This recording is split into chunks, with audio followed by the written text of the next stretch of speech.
Emma needs the lake house more than you do, my mother said, casually dropping these words during our weekly Sunday dinner.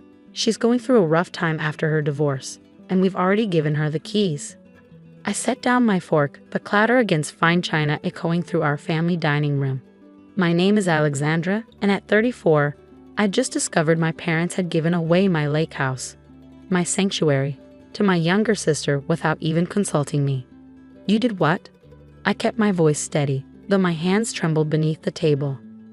Now honey, my father chimed in, you're always working anyway. When was the last time you even visited the property? Emma needs a fresh start, and that house is perfect for her. Perfect for her? Of course it was.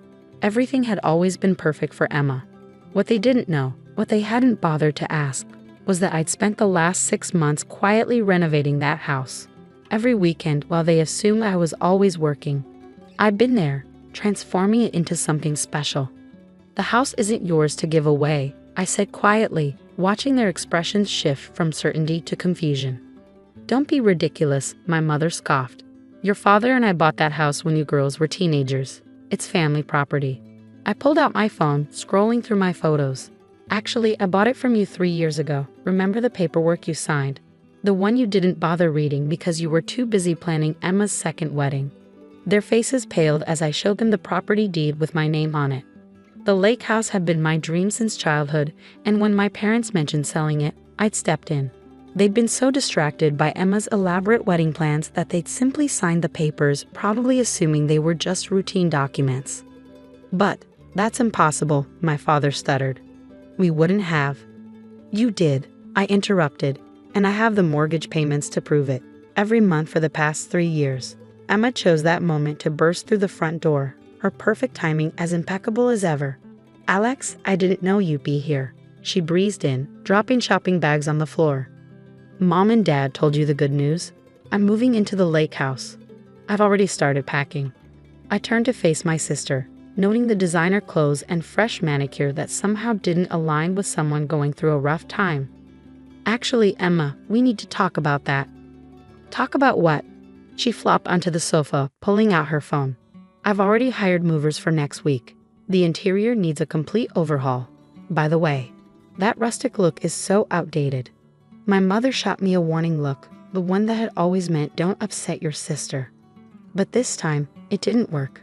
The renovations I just completed would disagree, I said, pulling up photos of the house on my phone. The reclaimed wood floors, the custom kitchen with its copper fixtures, the stone fireplace I'd had restored by local artisans. 6 months of work captured in pristine detail. Emma's head snapped up. What renovations? The ones I've been doing on my house. I emphasized the word my, watching comprehension slowly dawn on their faces. The property I legally own and have been renovating for the past 6 months. But Mom and Dad were wrong. I cut her off, standing up. They gave away something that wasn't theirs to give. And now they get to explain to you why you need to cancel those movers. My mother's face crumpled. Alexandra, please, your sister needs this. After everything with the divorce. The divorce she wanted, I corrected, because she was having an affair with her tennis instructor. The same instructor she's now living with in his luxury condo. That divorce. Emma's face flushed red. You don't know anything about my life. I know enough, I replied, gathering my things. I know that you've always gotten whatever you wanted, whenever you wanted it, but not this time. Not my house. As I walked toward the door, my father called out, Princess, wait. We can figure something out.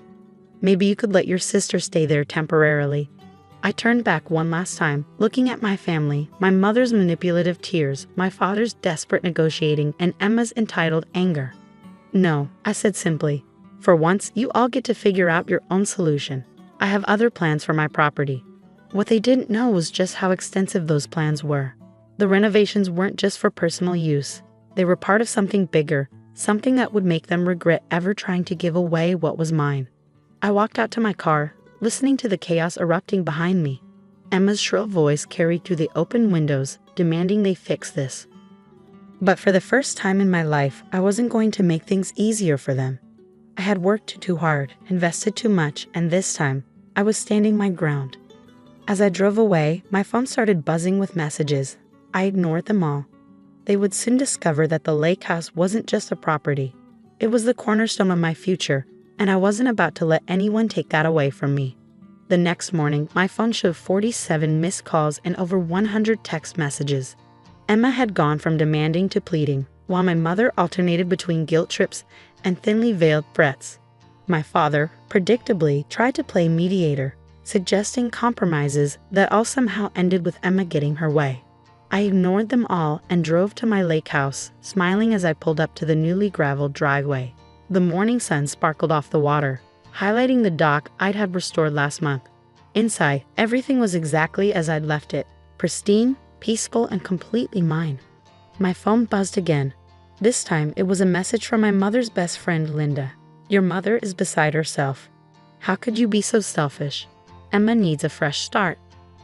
I laughed, remembering how Linda had been equally beside herself during Emma's first divorce and her second wedding, and every minor crisis in between. The family drama machine was in full swing, but this time, I had an ace up my sleeve. Walking into my beautifully renovated kitchen, I opened my laptop and pulled up the email I'd been sitting on for weeks. The one from the state's Department of Tourism, confirming my property's certification as a luxury bed and breakfast. The renovation hadn't just been about making a beautiful home. It had been about creating a business. Each room had been carefully designed to accommodate guests, the boathouse converted into a waterfront suite, and the grounds landscaped for outdoor events. I'd spent 3 years planning, 6 months renovating, and now everything was ready. Just as I was reviewing the final permits, I heard the crunch of tires on gravel. Looking out the window, I saw Emma's red sports car speeding up the driveway, our parents' SUV right behind her. "Here we go." Emma burst through the door first, stopping short when she saw the changes. Gone was the dated lake house of our childhood, replaced by elegant modern furnishings that still maintained the property's rustic charm. What have you done?" she stammered. My parents followed her in, their expressions shifting from determination to shock as they took in the transformation. "Welcome to Silver Lake Lodge," I said calmly, gesturing to the new sign above the stone fireplace. "Grand opening next month." "A lodge?" My mother's voice was faint. "But Emma's furniture is staying wherever it currently is. I finished for her. This is a licensed bed and breakfast now. All the permits are approved, and we're already booked solid for the summer season." My father stepped forward, his negotiator face on. "Now, Princess, surely we can work something out. Emma could help run it, make it a family business. Like she helped run the boutique you bought her, or the yoga studio, or the wellness center." I counted off her failed ventures on my fingers. "No, thank you. This is my business, my investment, my future." Emma's face had turned an interesting shade of red. "You knew I needed a place to stay. You let me believe." "I didn't let you believe anything." I cut her off. "You assumed, like you always do, that you could have whatever you wanted. Mom and Dad assumed, like they always do, that they could give away something that wasn't theirs. All of you assumed I would just go along with it, like always. But what am I supposed to do now?" Emma wailed, dropping onto one of my new sofas. "The same thing other adults do. Find your own place, pay your own way, live your own life." My mother stepped forward, tears already forming. "Alexandra, please, we're family. Family helps each other." "Yes," I agreed, family helps each other. Family also respects boundaries, asks permission, and doesn't try to give away property they don't own. Maybe it's time we all learned those lessons. I walked to the door and held it open. "Now, if you'll excuse me, I have a business to run. I suggest you all start helping Emma find an apartment she can actually afford. This isn't over," Emma snapped as she stormed past me. "Actually it is," I replied, watching them retreat to their cars. "And the next time you come by, you'll need a reservation." As their cars disappeared down the driveway, I felt a weight lift from my shoulders. Years of being the responsible one, the understanding one, the one who always gave in for the sake of family peace, it was finally over. My phone buzzed again, but this time it was from my first guest booking, confirming their stay for the grand opening. I smiled, looking out over the lake that had captured my heart as a child. Emma had always gotten everything she wanted, but not this time. This time, I had gotten exactly what I wanted. My dream, on my terms. The family grapevine would be buzzing with this latest drama. But for once, I didn't care. I had built something beautiful, something successful, something entirely mine. and no amount of family manipulation could take that away from me. 3 months after the confrontation, Silver Lake Lodge was thriving. Every room was booked, the reviews were glowing, and my vision had become a stunning reality. The local tourism board had even featured us in their summer campaign, praising our perfect blend of luxury and lakeside charm. I hadn't spoken to my family since that day, though their attempts at contact hadn't stopped. Emma had switched from angry tirades to suspicious kindness, suddenly interested in reconnecting and learning about the hospitality business. My mother's tactics ranged from sharing childhood photos on social media with captions about missing her girls to having relatives call me about making peace. One quiet morning, as I was arranging fresh flowers in the lobby, Linda came strutting in. She took one look around the packed dining room, the happy guests on the deck, and the no vacancy sign, and her expression soured. "Your mother is heartbroken," she announced, as if conducting an official intervention. "And Emma? Well, she had to move into a tiny apartment in the city. Is that what you wanted?" I continued arranging my flowers. What I wanted was to build a successful business, which I have. Emma's housing choices are her own responsibility. But she's your sister. Yes, and this is my life. I stepped back to admire the arrangement. "Was there something else you needed, Linda?" "We're fully booked, but I can add you to our waiting list." She left in a huff, no doubt racing to report back to my mother. But I had guests to attend to and a business to run. I'd stopped playing supporting character in the Emma show, and my life was better for it. Later that afternoon, I was surprised to see my father's car pulling up. He got out slowly, looking older somehow, and stood awkwardly by his vehicle until I walked out to meet him. "The place looks amazing, Princess," he said softly. "You've done an incredible job." "Thank you," I replied, waiting for the other shoe to drop. He sighed, running a hand through his gray hair. "I've been doing a lot of thinking about how we've handled things, how we've always handled things. We didn't just try to give away your house, did we? We've been giving away pieces of you your whole life." I felt my throat tighten but kept my expression neutral. "Every time Emma wanted something, every time she struggled, we expected you to be the solution. We took advantage of your strength, your stability." He looked out over the lake. "We never asked what you wanted, what you were dreaming of. We just assumed you'd always be there, fixing everything. And now," I asked, my voice barely steady. "Now I'm here to say I'm sorry, really sorry." "Your mother? She's still struggling with all this. And Emma?" He shook his head. "Emma's Emma. But I'm proud of you, Alexandra. Proud of what you've built here. Proud of you for standing up for yourself, even if it was against us." I felt tears threatening but blinked them back.